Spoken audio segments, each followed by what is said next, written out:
ये हमारे साथी ने जो बातें कही, आज बहुत सारे साथी हमारे अलग अलग विचार रख रहे हैं, जो देश भर से आए हुए कार्यकर्ता है, उनके यहाँ पे जो परिस्थितियाँ उन्होंने देखी है उसके हिसाब से वो अपना वक्तव्य रख रहे हैं। मैं सभी साथियों से वापस एक गुजारिश करता हूँ कि आज जो हम समझ रहे हैं कि बामसेफ की उपलब्धि है क्या है 35 सालों के बाद में, तो 35 साल में संगठन नहीं टूटा, संगठन की विचारधारा नहीं बिगड़ी। तो संगठन को चलाने वाले जिस नेतृत्व को हमने जिसके ऊपर भरोसा किया, उस नेतृत्व ने हमें अलग रास्ते पर लेके गए, लेकिन उस नेतृत्व के लिए बाबा साहब ने कोट किया है। उन्होंने कहा है कि जब तक कार्यकर्ता जागरूक है, जब तक कार्यकर्ता सजग है, तब तक उनका नेतृत्व किसी भी हाल में गलत रास्ते पे नहीं जा सकता।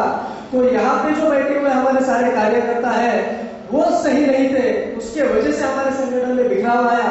और हमारे आज की 35 साल की उपलब्धि ये है कि इतने सालों के बाद भी जब हम सोच रहे हैं कि इस देश की व्यवस्था को, जो निरंतर परिवर्तित हो रही व्यवस्था है, उसको हम लोग जब बदलने की बात करते हैं, तो उसको बदलने के लिए भी जो हमारे देश भर से आए हुए समविचारी संगठन है, जो हमारे बामसेफ के पूर्णकालीन प्रचारक है, जो आज के तारीख में काम कर रहे थे, वो सारे लोग आज भी यही सोच रहे हैं कि इस देश की व्यवस्था को, जो निरंतर परिवर्तित हो रही व्यवस्था को हमें बदलाव लाना है, तो वो बामसेफ के माध्यम से ही हो सकता है। बामसेफ की विचारधारा में कोई खामियां कमियां नहीं है। तो हम जिस तरीके से बामसेफ की विचारधारा को समझने में गलती करते आ रहे हैं, अगर यहाँ पे बैठे हुए हर एक कार्यकर्ता ने, जो संगठन को नेतृत्व करने वाले लोग हैं, उन लोगों ने अगर इस विचारधारा को ठीक से समाज में जिस तरीके से बताते हैं, उसी तरीके से अगर हमने अपने अंदर उसको डाल दिया, तो संगठन बार बार कभी भी नहीं टूट सकता। क्योंकि संगठन अगर टूटता है तो वो बढ़ता है। देखिए, जिस तरीके से हम लोग वर्ड, एक वृक्ष है, वो वर्ड का वृक्ष है, जिसकी जो शाखा है वो जमीन के अंदर घुसती है, तो वहां से वो बड़ा पेड़ बनता है। तो हमें भी हमारे कार्यकर्ताओं को इस तरीके से काम करना है कि आने वाले समय में हम लोग संगठन को अगर सही दिशा से हम लोग चलाना चाहते हैं, तो हम इस दिशा से बात रख सकते हैं। हमारे अगले वक्ता है सोहन पटेल, मैं उनको बुलाना चाहूंगा और वो इसी विषय को पॉजिटिव लेवल में रखे और जो देश भर से कार्यकर्ता आए हैं उनको एक दिशा दे। माननीय सोहन पटेल साहब।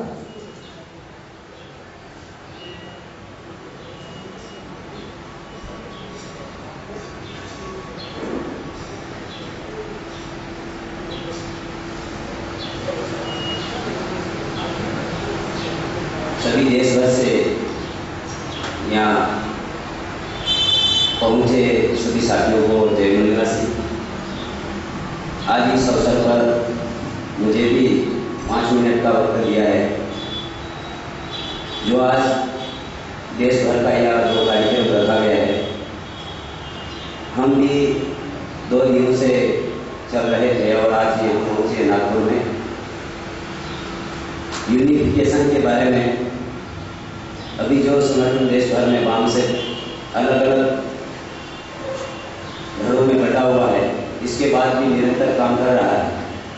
मगर सबसे अहम बात यह है कि ये ग्रास रूट पे गाँव से काम शुरू करना चाहिए और गांव में मीटिंग होना चाहिए। गांव के लोगों को गांव पाल झाड़ियों और बस्तियों में ये आंदोलन चलाने की जरूरत है, क्योंकि जो हमारा संगठन है, जो बामसेफ संगठन है, वो एम्प्लॉयज लोगों का संगठन है। वो समय निकाल करके हमारे संगठन में जो चलाने के लिए निकलते हैं, तो अपना छुट्टियों का समय निकाल करके आते हैं और वापस अपने स्थान पर वापस नौकरी के लिए पहुंच जाते हैं। लेकिन जमीनी स्तर पर जो लड़ाई के लिए, जो संघर्ष करने के लिए, जो आम पब्लिक को जगाना है, इसके लिए ग्राम स्तर पर कमेटी होना चाहिए और प्रत्येक गांव से 10 कार्यकर्ता इस लड़ाई को लड़ने के लिए हर तरीके की तैयारी करनी पड़ेगी और लड़ाई लड़ने हेतु तैयार सबको रहने की भी जरूरत है। और यूथ को विशेषकर पूरा इंडिया लेवल पर यूथ को विशेष प्रशिक्षण दिया जाए और इस जन आंदोलन को मजबूत बनाने के लिए अभी जितने भी कर्मचारी लोग हैं बामसेफ में, इन कर्मचारी लोगों प्रबोधन कर सकते हैं, प्रशिक्षण कर सकते हैं, मगर जो जमीनी स्तर पर जो लड़ाई का मामला है वो सिर्फ युवा कर सकते हैं। और युवा का जो पूरे देश भर से यहाँ पहुंचे हैं, तो युवाओं का पूरे इंडिया लेवल का एक कमेटी होना चाहिए और लड़ाई का तरीका भी उनको विशेष प्रकार से सिखाया जाना बहुत जरूरी है। बामसेफ अलग अलग धड़ों में बटा, उससे हमारे समाज का क्या लाभ हुआ, यूनिफिकेशन के बारे में आज जो देश भर से यहाँ बुद्धिजीवी कार्यकर्ता पहुंचे और जो आज इस मंच से समीक्षा हो रहा है, ये एक अच्छा बहुत अहम पहलू है हमारे लिए। और यदि समीक्षा होती है तो वापस इसके बारे में पुनर्विचार भी हो सकता है और इससे हमारा नुकसान ही नुकसान है यदि हम बिखरते हैं तो। और संगठन में यदि इस तरीके से समीक्षा होगी तो आने वाले समय में समाज को बड़ा फायदा होगा। और हमारा, मैं राजस्थान से आया हूँ, भीलकॉम से हूँ। भीलकॉम मुगलों के समय से लड़ते हुए आए हम कभी पीछे हटने वाले नहीं हैं।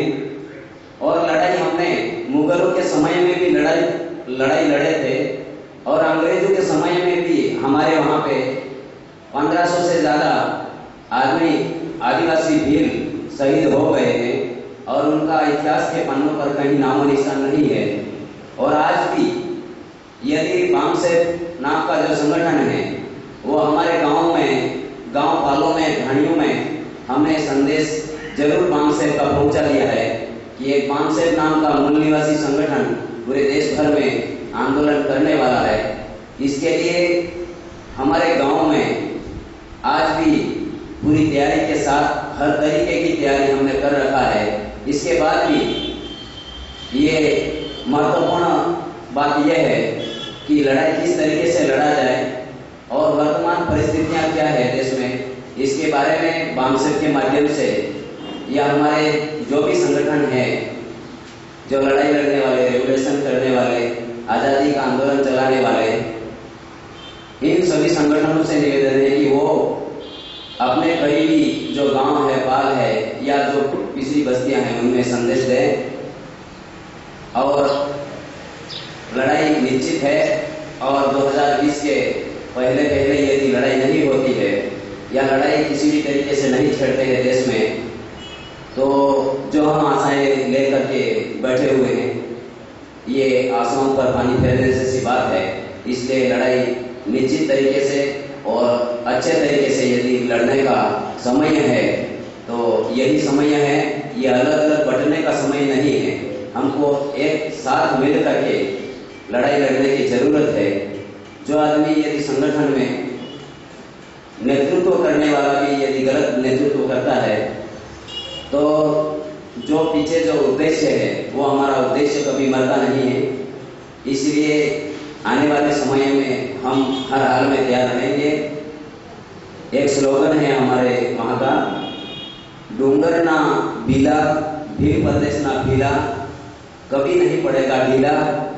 जय मूल निवासी, जय आदिवासी।